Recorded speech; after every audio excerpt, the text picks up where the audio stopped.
And what is up, everybody? You are tuned into Binge Buddies right now.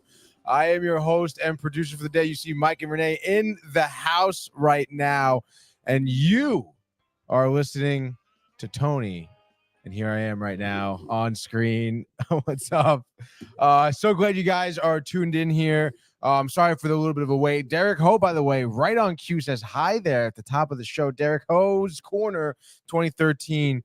What's up, bud? And then, of course, we have Josh B commenting last show of the year. Let's get it. Brian Barney says, Happy New Year. Whoa, Brian. Not yet, dude. Not yet. Brian's halfway to Atlantic City by now. No, I think he's leaving tomorrow, he said. But super stoked to have you guys in studio with me today. Super pumped for today's episode. We got a lot to get to. So I guess let's just get right into it, right, Renee? So the first thing I wanted to talk about is this little movie on Netflix that released in the past 2 weeks or so called Maestro, dude. Pretty hot button issue right now. Pretty good movie.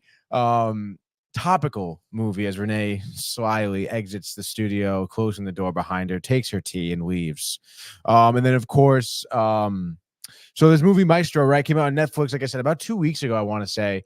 And I would say it's rustling some feathers within the movie community. Obviously, if you guys remember, Manny, Mike, and I have been following this movie, the making of, the release, everything like that, pretty closely.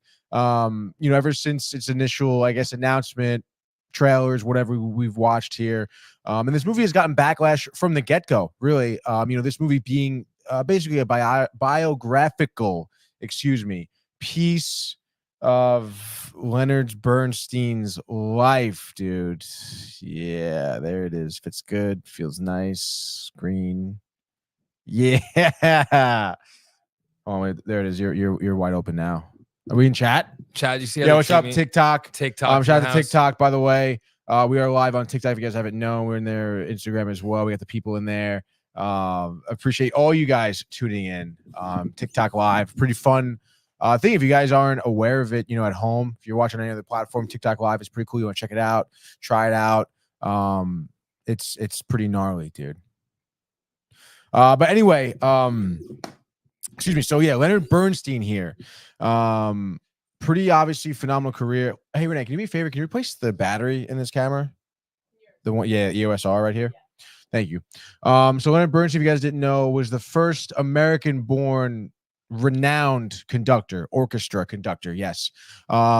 Which is, obviously big for America and I guess just big for the world. I mean, he was, like I said, world-renowned conductor.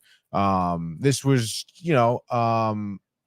I guess the movie took place like right past World War I or World War II, excuse me. So he was famous basically from the 50s on to the 80s, 70s area. So obviously a lifelong career for sure. Again, the controversy that came here, he's Jewish. I'm just gonna go out and say it. He's Jewish. He's got a big nose. Okay. And that's obviously kind of stereotypical towards Jewish people. And Bradley Cooper, obviously playing Leonard Bernstein, wore a prosthetic nose. And people from the get-go were saying that that's anti-Semitic to do that when, yes, he was just looking like Leonard Bernstein, okay? And the family came out and said, hey, we're the family of Leonard Bernstein. This is all good, okay? So, again, just a little backstory as to some bedrock in terms of how this movie was perceived when it was announced. So now, this fast-forward release, we watched the movie a couple of days ago, and I thought it was one of the best movies I've seen in a really long time. Bradley Cooper certainly is someone who is a master of his craft at this point. I always, talk about how, I first saw Bradley Cooper in The Hangover, and it's a funny movie. He's a funny guy. Saw him in Wedding Crashers, obviously, too. That was a very small role for him. Asshole, funny guy. And now he's like a really good method actor. He's a great actor. He's going to be up for an Academy Award for playing Leonard Bernstein, I'm sure. So, again, if you haven't seen the movie, go check it out. I'm going to go in depth in it now. So spoilers for sure. Let me just open my notes here.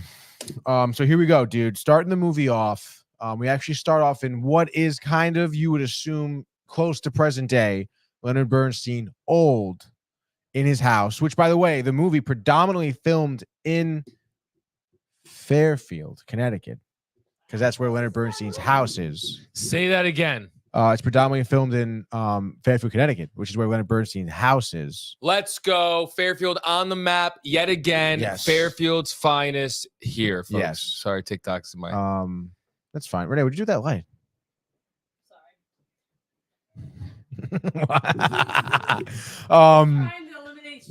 But it's good. It's good for, obviously good for Connecticut for having Brad Cooper. I mean, this is probably his. Wait. He was filming this movie. That was the movie we were talking about, right? Where he was in Southport at Grey Goose. Yes. So there we go, dude. Brad Cooper, great man, dude. So Leonard Bernstein opens the movie up. He's sober. He is. Okay. Isn't that crazy? It is crazy to think about that, dude. Like, and he was sober for Hangover too. But I mean, like at some point he like had to become sober, right? Yes. Like he did. Yes. Okay. No, it wasn't like he just He's an addict. Was. Once always. What's Power Rangers? Once a Ranger, always a Ranger. No. The once and always the 30th anniversary episode. Once and always, dude. Yeah, TikTok chat. Once and always, baby. Okay, so we're in Fairfield, dude. That's the movie opens up. He's at some, I guess like news interview, whatever, in his own home, and he's playing for the interview, whatever, for the people, film crew in his living room. And he's playing something that kind of honestly doesn't sound good. Sounds a little broken up, choppy. And obviously you see from his hands, obviously shows his face. Cinematography was great in this movie.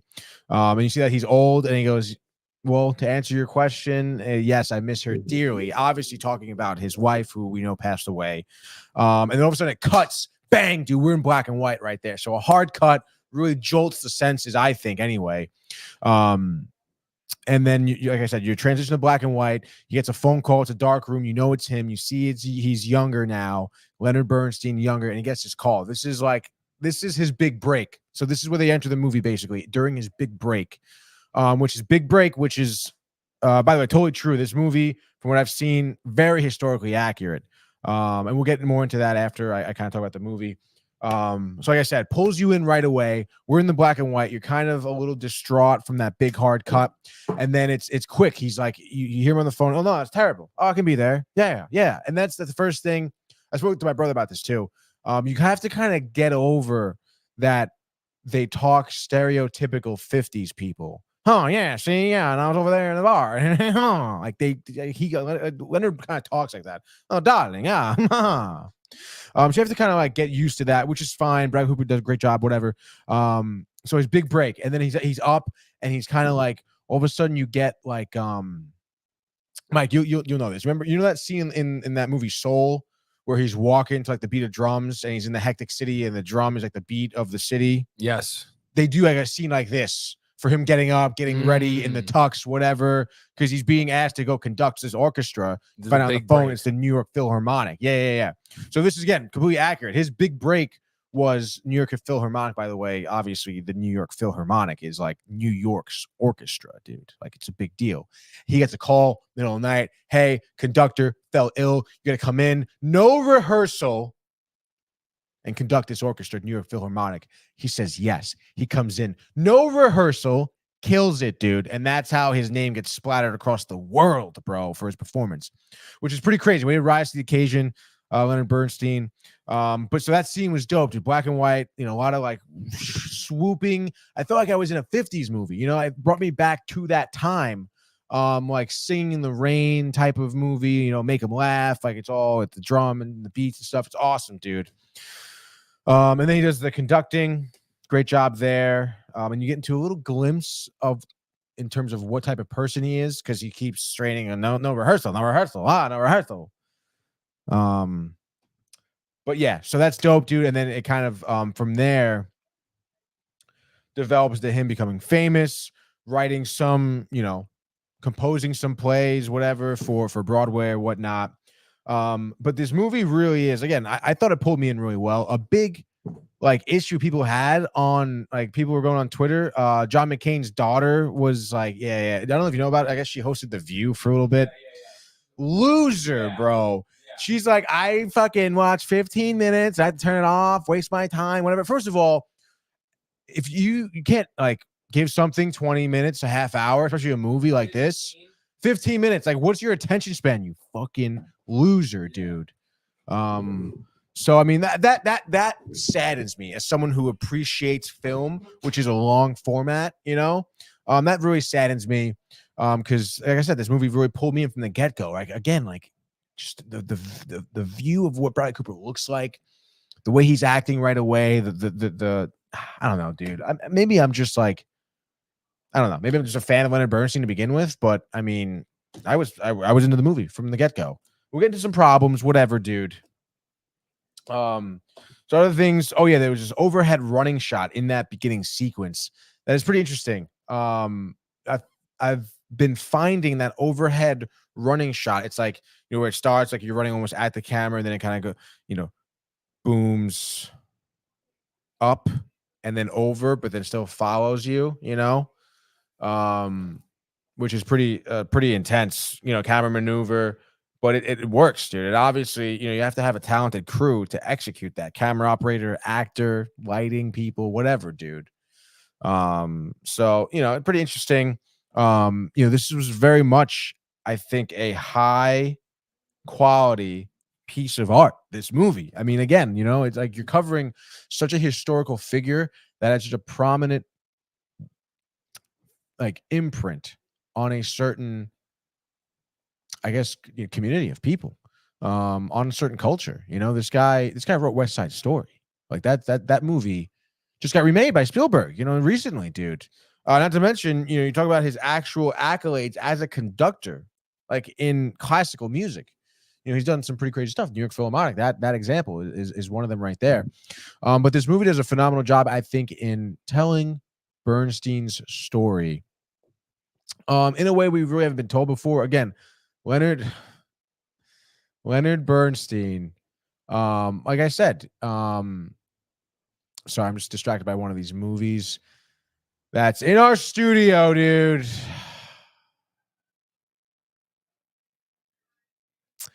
Anywho, dude, I totally lost my train of thought there. That was brutal. Fucking mullet movie. Mike Ryan will look it up, dude. The mullet movie. So Bernstein, okay, so this movie, right? So Leonard Bernstein, historical figure. You can go out there and look up. There's documentaries on him already. You can go out there and look up his work. I can see where people maybe had a gripe with this movie, where they think that it's not enough about Leonard Bernstein and his work. It's more about his relationship and personal life, which it is. This movie, Carey Mulligan plays his wife, Felicia.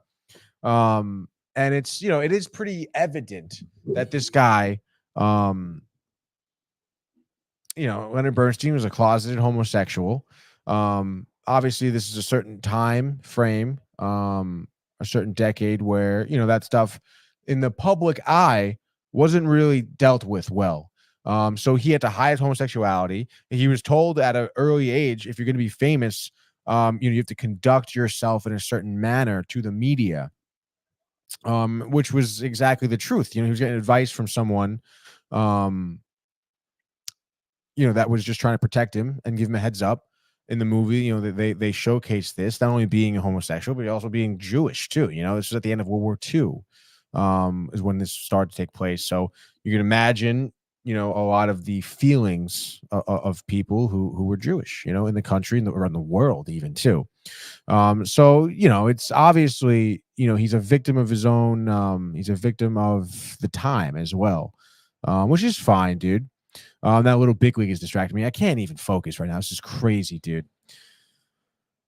So, he gets married to this woman who obviously they fall in love. They meet at this party. They do fall in love. They seem to work really well together. But obviously, and she knows he's, he has encounters with men and stuff like that. She decides to deal with it. They decide to go into marriage and deal with it. And obviously something like that's so heavy, for someone to not be himself, and to be in a marriage, it's not going to work. It's not sustainable for the long haul, And they obviously touch upon that in the movie, and I think the movie does a great job in kind of alluding to this split slowly. The movie runs about 2 hours 15 minutes, so and again, it is a hyper focused on certain on a point of Leonard Bernstein's life, on his family alone. So it definitely gets the job done because again, we'll get more into it in terms of what was left out, what was shown. Um, John Soros, by the way, comments, "What's up, John? Love this show." He says, "Happy New Year, Downtime TV." Appreciate you, John. Dude, if you have any input, by the way, on the movie Maestro, call in. My number's at the bottom here. It's actually Mike's phone number. Let me take that down. Do you remember? 646 285 1259. The phone lines are open. They are hot, dude.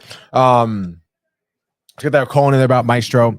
So Maestro, baby. Let's get on to Carey Mulligan's character, right? As I was mentioning, the wife, she does a phenomenal. Carey Mulligan, what a great job! The acting in this movie is the best I've seen in a really long time. Literally, Carey Mulligan. I don't know much about her. I know Great Gatsby, a couple other things as well. But English actor. Again, haven't really seen her in heavy roles like this a lot, and she plays obviously a huge part to Leonard Bernstein. There's a quote in the movie she says, I was saying about hiding yourself. She says that if you don't hear the music, you can't sing, dude. Meaning like if something doesn't speak to you, like it's not going to work out, obviously. And Leonard Bernstein wanted to be with other men. So obviously a loyal relationship to a woman, it's not going to work out, dude. And I think that Bradley Cooper and company did a great job in showcasing this split. I thought it was very interesting. I spoke about some of the camera shots. The cinematography was really good. What I think is so impressive. I talk about it a lot too on Binge Buddies. I even talk about it to Mike and Renee a lot when we are filming. When you get these long shots, these long takes, these 3-minute takes with no cuts. It's just such a testament to the ability and the focus and the organization of a film crew, and the entire film crew, actors included. And there were so many of these conversations that were 5 minutes, and it was just one shot. There was maybe some movement. If not, it was a wide shot of the room just to show the distress in Leonard Bernstein, in his wife, as well as their relationship is falling apart. And again, these, like I said, these long shots, it's impressive. Like I said, it's a testament to a film crew and how good they are, which is what I'm basing this movie on. Like, how good is this film crew? And they're doing a great job. And Bradley Cooper, who directed this movie, producers, Steven Spielberg helped produce. Martin Scorsese produced this film. Who else produced this film? The guy who Todd Phillips produced this movie as well with Bradley Cooper. So you have like such a culmination of minds. And it really does show in this movie, dude. Like I said, there's several scenes where it's just Carey Mulligan and Bradley Cooper in a room arguing over something, their marriage, and it's a wide shot and there's no cuts, and it's just all about the emotion of the actors, the subtleties of the shot, and the great writing. That's all. That's really what a movie really needs. You don't need crazy shots to dazzle your viewer or to keep their attention. That's something for the McCain's daughter. For 15 minutes, you'll get their attention with some crazy camera movement. But it's the real people who care about the film, who are interested in the storyline, who are listening to what the actors are saying. Like, it's just such a tremendous story. And not for nothing, like, this is also real. Like, this happened. They're accurately and effectively portraying a story that happened, that two people went through. What like ridiculous circumstances to be Carey Mulligan and to be someone who, you want to say she's foolish, you want to say she's smart, you want to say she's just in dumb love. She's knowingly got married to a man who likes to sleep with men, which is pretty crazy. I probably wouldn't do that. But she does. She stays loyal. They raise a family. They're successful. She's an actress, so she juggles all of that, obviously, and all of that with the whole, like, with Leonard hanging over her head, his his skeletons in his closet, and it's pretty crazy, and it really starts to show again like the literary elements. Early on in this movie, they show an interview. I think when they first get married, and Bradley Cooper and Carey Mulligan are on some interview for whatever news show, and they're doing the interview remotely from their living room couch or whatever. And they ask Leonard, who at this point now they fast forward at this point, 12 years after when they get married, 12 years in the future where they have kids established. He's an established composer and conductor, and he talks about um the newscaster asks him like, hey, like, how do you juggle being a conductor and a composer? Like, they're two very different things. And he goes into it. He says that composer is very like introverted, doesn't go out a lot, doesn't he stays in his room and just writes music, where a conductor is out there socializing, conducting an entire orchestra. And it's that split that he has, where it's almost like two different personalities. And as he's saying this, obviously Bradley Cooper delivers this better than I. But you kind of see in his head that he's realizing he's not talking about just his job. He's talking about his life, how he is split, how he has that introverted in the home dad, loyal husband, and then the extroverted go out, party, sleep with men. And then you see it on Bradley Cooper's face as he's saying it. He's realizing that like that's just me in general. Like that's just who I am. And then he says at the end, like at the end of it, you just go crazy. And that again, that's foreshadow, bang, crazy. That's what happens in the movie. He loses it, dude. And again, these are all long shots. So many of these conversations start out as a 2-shot, and it's just a slow push in, and you see the build up in the conversation so many times too. I love it. Again, there's so much going on, so much interaction with people. For Bradley Cooper's character and Carey Mulligan's character, but this movie very much is about their relationship, and every scene just makes that more and more evident. There's scenes where you see Carey Mulligan sit down with someone, and it's only Carey Mulligan's shot. It's a tight shot on Carey Mulligan's character. You just see her reactions to what she's being told, and then what she says, and the other person is insignificant, dude. And again, I just think that's such a great choice by Cooper and company here, to keep that focus. Those shots for scenes were just so beautiful. And there was one shot that I really loved. Again, it could get repetitive because it's a lot of one-on-one conversations between Carey Mulligan and Bradley Cooper, husband and wife. This is their main conflict here. So like a lot of these shots could get boring. I could see where maybe an hour in, McCain's daughter over here, it's like, hey, you know what? Like these shots, but they change up the shots they do consistently change up. One of the best shots I love in this movie is an argument between Lenny and his wife, Felicia. And it's over telling their daughter, actually, because she starts to hear rumors like, hey, your father sleeps with men. Actually, no, maybe that was. No, yeah, I'm thinking of a different scene. But anyway, their argument was at a lounge chair by the pool outside. And he has like a vast, property, a lot of grass, a lot of greenery, looks good. And it's so funny. But what you call it? Like the shot, it's a wide shot, and the camera's like in the freaking grass somewhere, man. See the dandelions in the foreground. And they're on the lounge chair sitting down. So they're about head height level with like the backyard fence, and it's like not a wicker fence. It's like one of those fences that like have like big 2x4s that cross over, whatever. So there's room in between the little triangles, and that's their shot. That's where their heads are, dude. Wide shot, and you see them each in each individual triangle, and they're looking at each other, dude. And that's the whole scene. And it's again like what a choice. Like you have to have such a confidence as a director to have that shot sit there. Oh yeah, this is the shot I'm gonna give my audience. Like it's very impressive, and they execute really well. And again, you're in it.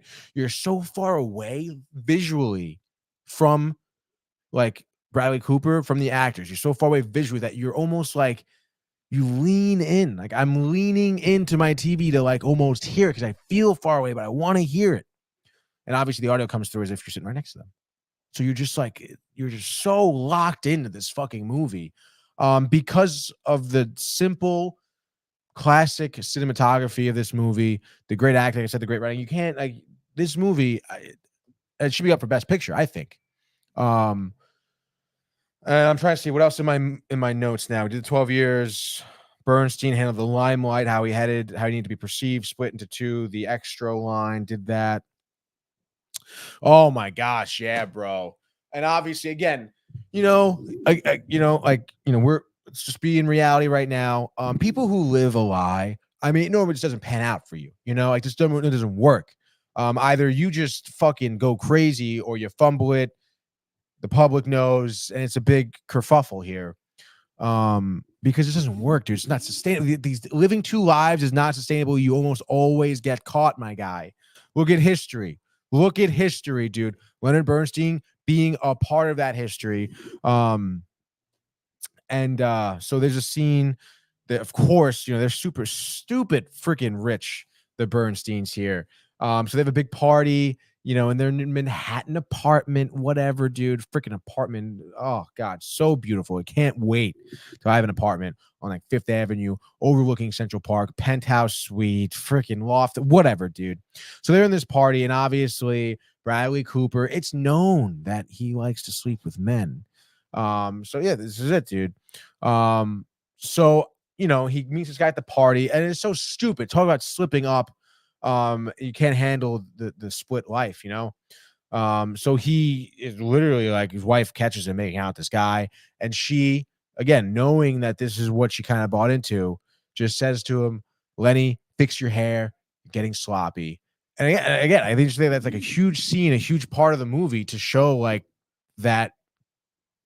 Carey Mulligan's character is just she's just in this, like, she just knows what she's in, and she's trying to be supportive of Lenny because she is so absorbed by his talent. And they reference it, how conducting comes easy and natural to him. It's almost like an annoyance to others, but she's just consumed by it, dude. The orbit of Leonard Bernstein is pulling her in, dude. And that honestly leads into the next scene I want to talk about, which is one of the closer to the end scenes here. And I forget what actual orchestra that he conducted, but this is the scene they talk about. Michael's like, but yes, it took him 6 years to learn how to conduct this song.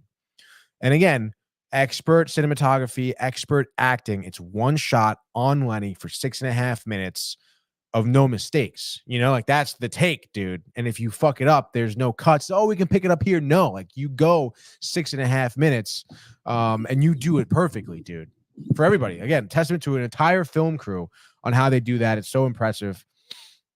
But let me pull up just a couple images from the scene, because this is where you really see the madness, the beauty, the intellect that is Leonard Bernstein. So that's the scene. So crazy, dude. This is what he looks like sweating. And I've looked up videos of Leonard Bernstein, conducting live. And I mean, he looks like this, dude. Like it looks exactly like the motions, the jolts, the excitement, the laugh, the face, dude. There's one scene where he's literally, there he is. That's actually him. He does look like that in a sense, dude. Here he is, dude. That's where he's starting to smile. There's literally like a kid playing, dude. So impressive, bro. And the look is so spot on, dude. But that's that. And then of course, like this is after it. This is after it all. You found out like they were tired of it. Don't tell my, like the lies, the deception, the deceit. The wife is over it, bro. And what happens, dude? They show this scene, and after the whole thing, you're so entranced in his just act of conducting. First cut you see when he looks over to the left, and there's Carey Mulligan in tears, dude, about what she witnessed, the conducting, and they go over, they kiss, I love you, whatever, go up for the bow, they're back. And then unfortunately, the next scene is Carey Mulligan getting being told she's got cancer, dude, and she gets cancer bad.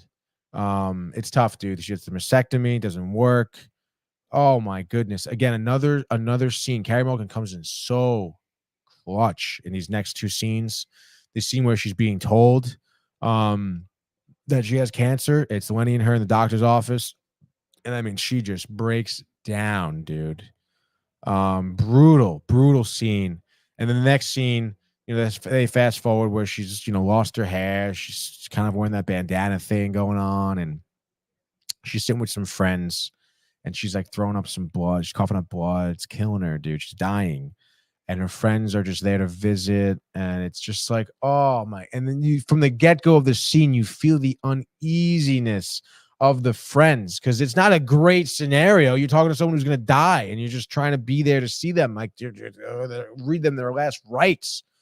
And the people sit down and they, oh God, and they try to reminisce about like the old days, and she's just sitting there sad and tired and coughing up blood, and they have to stop, and then she keep going ahead, and then, oh my God. All the while, dude, the shot is of Carrie Mulligan, bro. You don't even know like what her friends are looking like, but you can just imagine it. Like, you feel it over there. It's almost like they're next to you, and you're looking at Carrie Mulligan. Like, here's the fucking friend.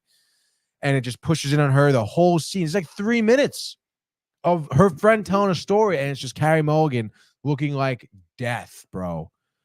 And it's just so encapsulating, dude. I mean, you really feel like for Carrie Mulligan's character. Like, it's terrible. Like, you're dying, dude. Carrie Mulligan does a great job to put that emotion into the viewer. And yeah, that was a huge scene for me too, as to why this movie is so fucking good, bro. Don't cut away everything about Lenny. We know that, dude. One-on-one combo shots are mixed up, right? We mentioned Tommy visiting, right? The wide fence shot. That's what that scene was about. Bringing in Tommy's little boy toy. Oh God, dude. Mrs. Bernstein, like, what a fucking strong person to just be okay with, like, and then oh, dude.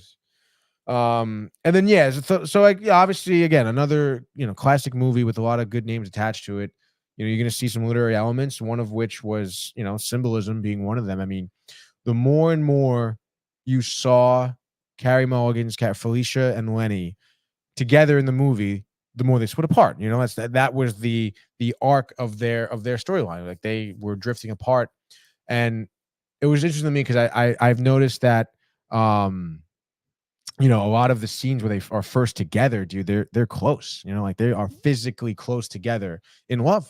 And as they drift apart, like figuratively in their relationship, every shot of them is wider and wider apart. Until you get to where they're arguing in their Manhattan apartment, and they're literally at either ends of the frame.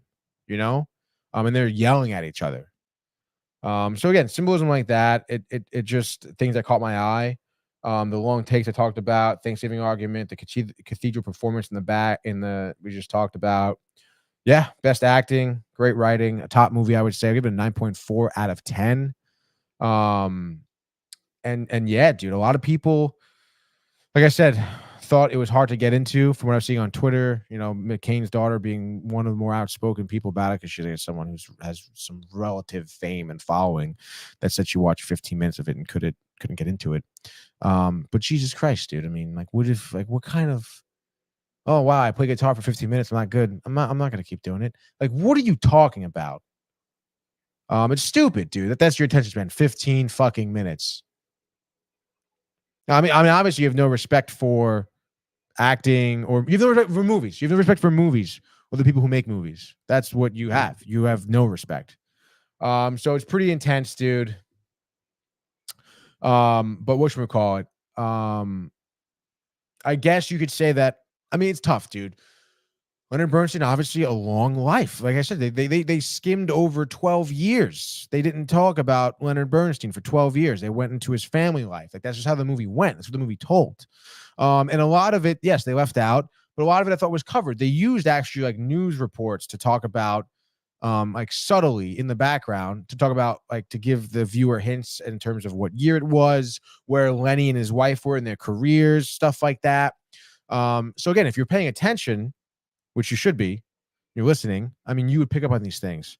But one thing they didn't talk about a lot was, I mean, I don't want to say like just him in general, but his accomplishments in his career. They really didn't talk about that much.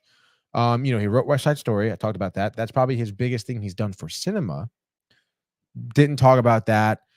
He wrote the music, I think, too, for the fuck is the Marlon Brando movie? I watched it in film on the waterfront. Fucking classic film class movie on the waterfront. Wrote that. That was big. He did work with his wife too in Hollywood. She was the actress, composer, classic dude. And again, like not to mention, they didn't like talk about his, conducting experience. They had a few scenes about it, but again, that's not what the movie was about. The movie wasn't about Leonard Bernstein, right? If it was, it'd probably be called Leonard Bernstein or Lenny or something. It was called Maestro, dude. It was the entity that was Maestro. I think people are missing the point in that. At least that's how I kind of take it. Because yeah, the whole movie is about living the double life. He can't be himself. Like he can't. That's the whole point of why he has to live a double life. Because he can't be himself, dude. So that's what Maestro is. Maestro is just the entity that is his conductor, Maestro, whatever, dude. So I don't know. I just think that that's why the movie is more about how he dealt with that split. So it's not really about like, oh, look at him, look what he wrote, look at what he's done in his career. It was about no, look at his personal life, what he did outside of the limelight, And again, I mean, like from what I've done in terms of research, it's incredibly accurate. His family was totally stoked about how the movie came out and what everything looked like. Obviously, you like a lot of the one-on-one conversations, you can only speculate, but again, like all how they met, how he got famous, how like she passed away, like what their problems were. Obviously, these are written about in biographical books. There's movies, documentaries out there already about Leonard Bernstein. And that's why I thought this movie was cool because it's not like I said earlier on, like you can go out there and just look up like who Leonard Bernstein is, but this movie really conveys like the struggle, that was between this husband and wife. That really is what it was. It was about their relationship. And as you know, Bradley Cooper, Silver Linings Playbook, even A Star is Born, right? That's about two people's relationship. So Bradley Cooper has a lot of experience doing that. He absolutely kills it as Leonard Bernstein. I cannot stress that enough, dude. And it was, it's just really interesting that story. It is reminiscent of like Leonard Bernstein's story is like reminiscent almost of Freddie Mercury's story, at least how it's portrayed in the movie Bohemian Rhapsody. Because again, someone who couldn't really be himself had to kind of sneak around and sleep with men, which is what he wanted to do. Had this wife who, Leonard Bernstein's in love with his wife for sure. You see him at the end. I mean, talk about like a total destruction, broken down human. When he knows that she's gonna die, like, it's so sad. Oh God. There's just one scene where he's just holding her in bed, and it's just, oh my gosh, she's on the way out, and it's, oh gosh, dude, fucking Freddy Krueger is out there right now, dude. But yeah, I mean, I think that this movie is so good. I understand people are pissed that it brushed over some of his best career moments, but again, I don't think that this movie that's what it was about. It wasn't the best of Leonard Bernstein. It was Maestro, dude. So I'm fully involved in this movie. I love it. I think it should be nominated for Best Picture, Bradley Cooper Best Actor. I thought it was directed really well. Again, with so many good names. I mentioned Todd Phillips, Scorsese, Spielberg, Bradley Cooper now. I mean, what an unbelievable achievement to have those guys work together to make a movie like this. Tremendous. I don't think it dragged on, by the way, 2 hours and 15 minutes. That's not crazy. It flew by. If it was two and a half, honestly, extra 15 minutes would make it a little bit drawn out. And we know how Scorsese feels about the length of movies. We know about how he operates too. Scorsese and Spielberg, they all make really long movies. But that's really all I want to talk about today. Don't have much news. Just this review. I mean, I thought it was worth having an entire episode about this review, and I'm super stoked for you guys to see it. Obviously, we'll be back here on Tuesday for Binge Buddies. I encourage you guys, if you have time this weekend, to go see that movie. Watch it on Netflix, dude. Super easy, like I said. Entranced by it, I was. So go check it out. Like I said, on Tuesday, we'll be back. You can call in. We'll review it. If you're watching right now, you want to say a few words about it, call in right now. I'll take your call. Phone lines are hot. They're open. Let's go, dude. But I got to go. Big weekend coming up. Happy New Year's to everyone. This is the last Binge Buddies of this year. And I want to thank everyone. We did a little bit of a rebrand, still in the middle of the rebrand, as much as I hate to say it. But a couple more things, a couple tweaks for screen time. We were called screen time. I'll say it out right now, dude. Now we're Binge Buddies, dude. Pretty cool, dude. But yeah, man. So that's basically that. And I hope everyone has a great new year. Stay safe, stay clean, have some fun. Have a few drinks on me. Please go watch the Maestro. I want to appreciate everyone for tuning in. Don't forget Downtown TV on YouTube. You can sub there. Huge help. We go live on TikTok all the time now. Check us out there. And then, of course, Facebook, the usual. Instagram now. Twitter, Twitch, LinkedIn. TikTok. Dude, I mentioned TikTok already. Doesn't matter. I'll do it again. But yeah, everyone have a great year. A safe, happy, healthy new year. And we will touch base in the new year. Hey guys, Tony here from Downtime TV checking in. I want to thank all our fans out there who's been liking, subscribing, sharing our content. You guys are the best. You guys are our bloodline. You make us love what we do. Thanks again.